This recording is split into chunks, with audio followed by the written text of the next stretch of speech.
Bonjour à tous, j'espère que vous allez bien. Aujourd'hui, on se retrouve pour le 109e épisode, je crois, de Over the Results consacré à No Way Out 2008. Je dis je crois, parce qu'au moment où je vous tourne cette vidéo, l'épisode 92 va sortir demain, pour moi.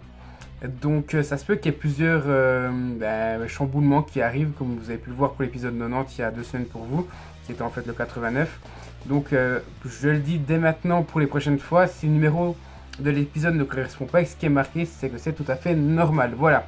Et encore une petite chose avant de commencer cette analyse de No Way Out 2008, je tiens à vous rappeler encore une fois, vous pouvez laisser un like si vous aviez aimé le pay-per-view ou un dislike si vous ne l'aviez pas aimé. Voilà, premier match, Chavo Guerrero bat CM Punk pour conserver son titre de la ECW dans un match assez moyen pour un opener quand on voit aujourd'hui ce que la WWE nous propose dans les matchs d'ouverture. Celui-ci, on était en droit de se demander si ça en vaut la peine, surtout que c'est pas très crédible de voir Chavo battre CM Punk malgré le fait que ce soit un très bon lutteur.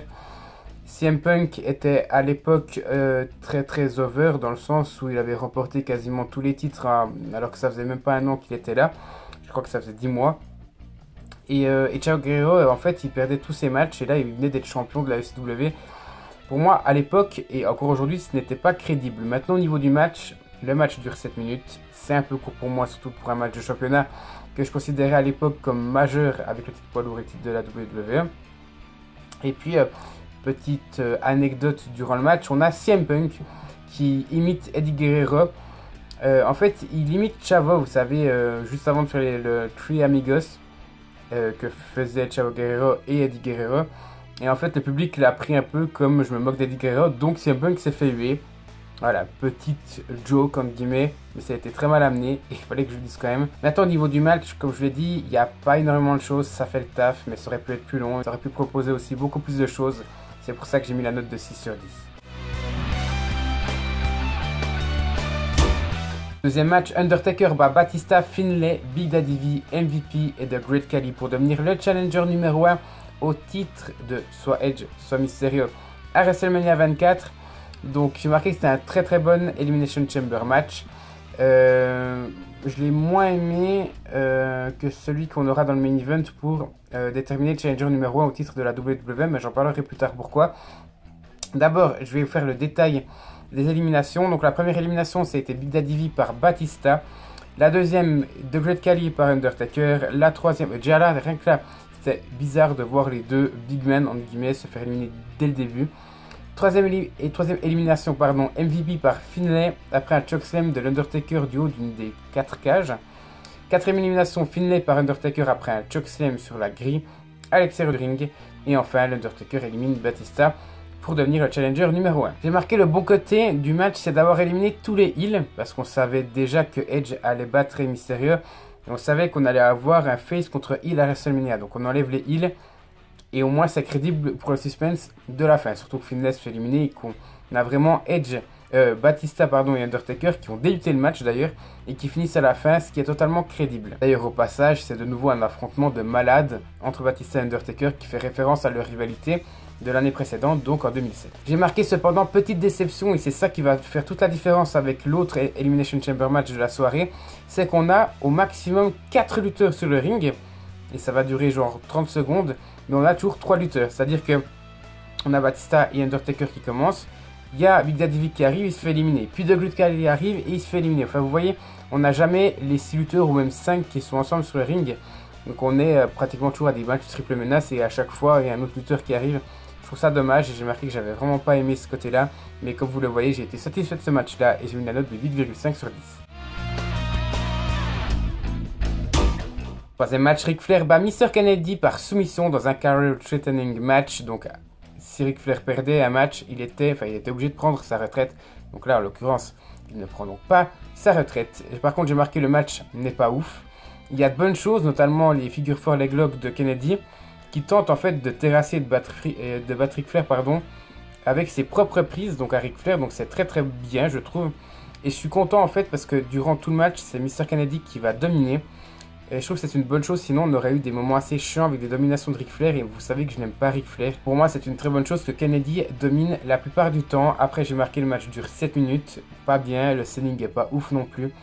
Et pour la petite anecdote encore une fois, c'est la dernière fois que je vous parle de Ric Flair étant donné que je fais les analyses de 2007 à aujourd'hui.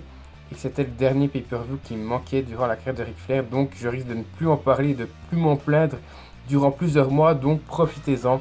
Concernant la note du match, j'ai mis 5,5 sur 10. Quatrième match, Edge bat Rey Mysterio pour conserver son titre poids lourd. Il va donc affronter l'Undertaker à WrestleMania 24. Encore une fois, la review de WrestleMania 24 est disponible sur la chaîne si vous le voulez. Et j'ai marqué dans un match de 5 minutes. Alors en fait, tout s'explique, mais ça n'amène rien. Je vous explique tout ça. Rey Mysterio, en fait, il était blessé au biceps droit, donc dans la storyline. Et en fait, le but c'était qu'il affronte quand même Edge malgré sa blessure. Et malgré aussi le fait que les médecins ne veuillent pas que Rey Mysterio combatte. Mais à aucun moment, en fait, Rey Mysterio il va vendre cette pseudo-blessure durant tout le match. Peut-être à une reprise, sinon il n'y aura rien. Donc ça n'amène rien. Il n'y a même pas de suspense. Le match dure 5 minutes.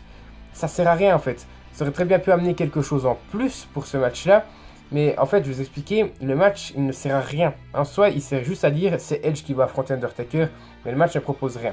Ce qui est intéressant, c'est l'après-match. L'après-match, en fait, on voit le Big Show faire son retour après 1 an et demi d'absence, je crois. On va faire un petit speech, lui dire qu'il est content de revenir et qu'il a l'intention d'être de nouveau champion poids lourd. Il le sera 2 fois. S'il n'a plus de règne jusqu'en attendant sa retraite.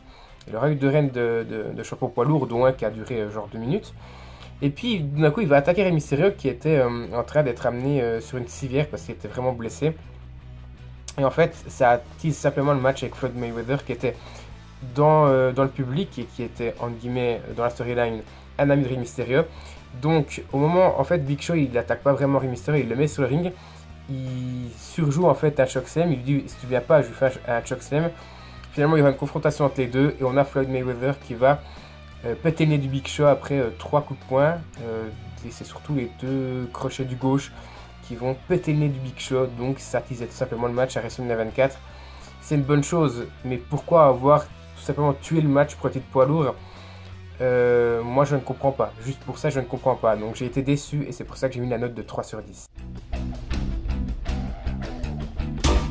Quel match, John Cena bat Randy Orton par disqualification. Ah oui, Orton conserve donc son titre de la WWE. J'ai marqué que c'était le 3e affrontement entre Cena et Orton, je crois, en pay-per-view, après SummerSlam et Unforgiven 2007. Et je pense que c'est clairement l'un des moins bons entre les deux. Le match est bon, hein, je dis, il y a toujours de l'alchimie entre les deux. On va dire qu'il est potable, mais il n'est pas ouf. Il y a toujours de l'alchimie entre les deux, et les gens qui critiquent ces affrontements, bof, parce que vous voyez que même pour ce match-là, où il n'est pas ouf à mon sens, pour moi je le trouve quand même potable. Donc pour moi je trouve que c'est quelque chose qui marche bien entre les deux. Là un petit peu moins. Et il y a 2 gros défauts à ce match-là. Premièrement le rythme, à cause d'Orton, et le finish. Au bout d'un moment on a Randy Orton qui est à l'extérieur du ring et qui va simuler une blessure à la jambe. Cena va venir, va lui dire lève-toi. Et donc Orton va lui faire un RKO sur le sol à l'extérieur du ring. Il va remonter et l'arbitre va compter jusqu'à 9. Puis Cena va revenir sur le ring, donc pas de décompte à l'extérieur. Et là, Cena, il est motivé comme jamais. Il lui dit, allez, viens, je vais te massacrer. Et Randy Orton, qu'est-ce qu'il fait? Alors, j'aime beaucoup le finish, hein, mais je trouve que ça se prête pas dans un match de championnat, encore moins en pay-per-view. Qu'est-ce qu'il va faire? Il va voir que Cena est déterminé comme jamais. Il va se retourner vers l'arbitre. Il va lui mettre une claque. Là, claque. T'es là? Ok. L'arbitre disqualifie Randy Orton. Et Randy Orton a un immense smile sur le visage. Et là, Cena, c'était ta chance. En fait, c'est ton match de championnat WrestleMania que tu as joué à No Way Out 2008, vu que c'est Cena qui avait remporté le Royal Rumble en 2008, je ne l'ai pas précisé. Et que Cena, c'est la première fois qu'au lieu d'attendre WrestleMania, un vainqueur de Royal Rumble décide d'affronter le champion avant. Et Orton, il a le sourire et il dit, putain, mais tu t'es juste fait baiser là. Juste une claque et t'as ta chance qui part. Donc logiquement, ça aurait dû être Orton contre le vainqueur du main event à WrestleMania 24, en l'occurrence Triple H, je vous le dis déjà, mais il y aura un match triple menace entre Cena, Triple H et Orton, mais encore une fois, la review de WrestleMania 24 est disponible sur ma chaîne. Mais je trouve que cette claque, elle est magique. Ça ne se fait pas, pour moi j'ai mis, vous avez vu, 0 dans le finish, ça ne se fait pas dans un match de championnat, en plus dans un pay-per-view, en plus avant WrestleMania, mais je trouve que cette claque est magnifique et je pense que ce sera même le titre de la vidéo, la claque. Magnifique.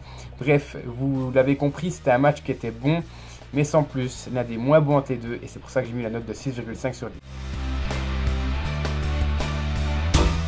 Et enfin, le main event, Triple H bat Umaga, Shawn Michaels, Jeff Hardy, JBL et Chris Jericho pour devenir le challenger numéro 1 au titre de Randy Orton à WrestleMania 24. Dans un excellent match, vraiment meilleur que celui pour le titre poids lourd pour moi.